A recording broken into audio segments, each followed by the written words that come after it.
welcome back to my channel. It is day 28 of the 100-day geography GCSE countdown to your exams, so I hope this is useful. Please do subscribe down below, it really helps me out and it means that you get to see these every single day. So let's go. Today we're looking at managing cold environments. So how can the risks to cold environments be reduced? Cold environments offer many opportunities for economic development. To ensure that they do not suffer too much in the long term, they need to be managed sustainably. This can be done through the use of technology, action by governments, or work of conservation groups. The use of technology, using the example of the Trans-Alaskan Pipeline. In 1969, oil was discovered in Prudhoe Bay in the north coast of Alaska. Winter sea ice in the Arctic Ocean prevented oil from being transported by tanker, so an alternative way had to be found. In 1974, the Trans-Alaskan Pipeline was opened. It enabled oil to be transported from the 1,300 kilometre from Prudhoe Bay to the port of Valdez. Technology has been able to reduce its impact on the environment. So let's think about the problems. The pipeline crosses rivers and mountains such as the Brooks Ranges. So the technological solution? Pumping stations keep the oil moving. The pipeline passes beneath the rivers to minimise the impact on the landscape. The problem?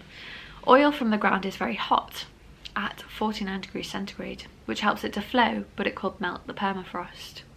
So the technological solution? The pipeline is raised and insulated to retain heat and prevent it melting the permafrost. The problem? Possible cracks caused by earthquakes can lead to oil leaks. The technological solution?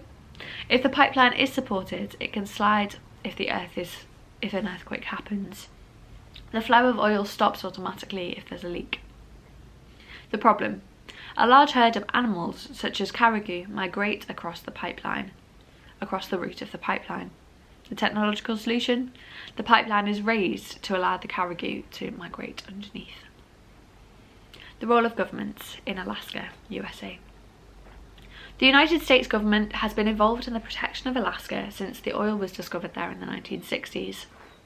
The National Environmental Policy Act, ensuring that companies involved with the extraction and transportation of the oil protect the natural environment and recognise the rights of the native people.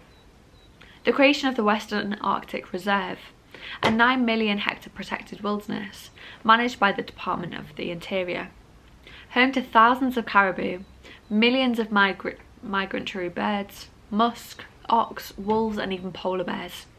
Drilling for oil is kept away from sensitive areas.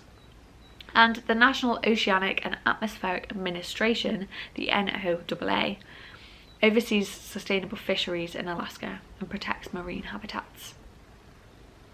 International treaties. The Antarctic Treaty. In 1959, the Antarctic Treaty was signed by countries with territorial claims to Antarctica. Its main aim was to protect the natural environment of the largest wilderness on Earth. Despite the discovery of valuable minerals, the Arctic Treaty has been successful in preventing economic development.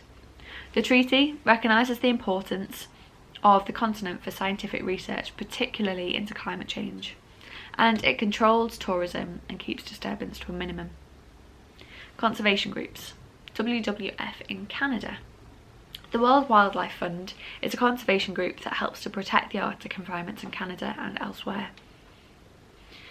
It provides scientific information, expertise and resources.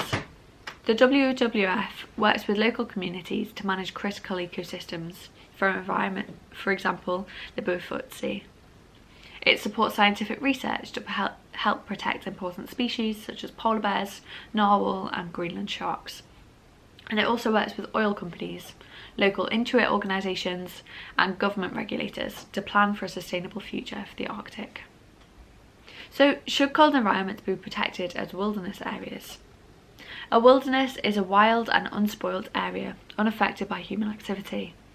There are few true wilderness areas left, mainly rainforests, deserts or cold environments.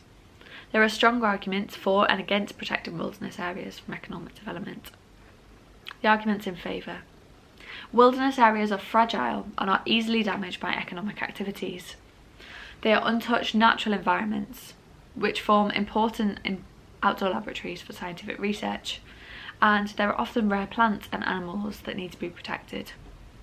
But the arguments against: cold environments are rich in resources such as oil, precious minerals, fish and timber. Over 4 million people already live in the Arctic, largely in balance with the environment, and technology allows cold environments to be exploited with less impact. So let's briefly think about the question.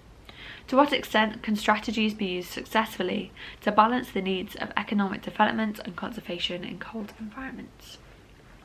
So I'd think back here to the use of technology in the Trans-Alaskan pipeline.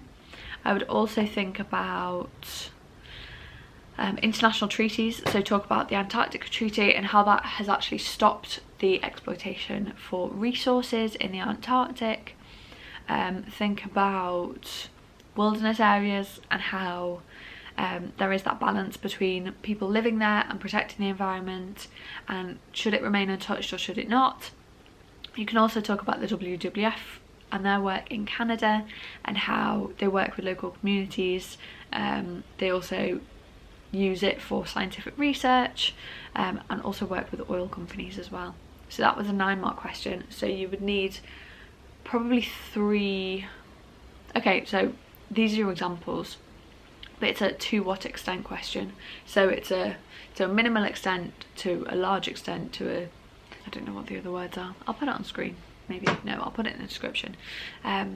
Yeah, these words that you can use to answer this question. So I do hope this has been useful. Subscribe down below if it has, and I will see you tomorrow. Bye guys.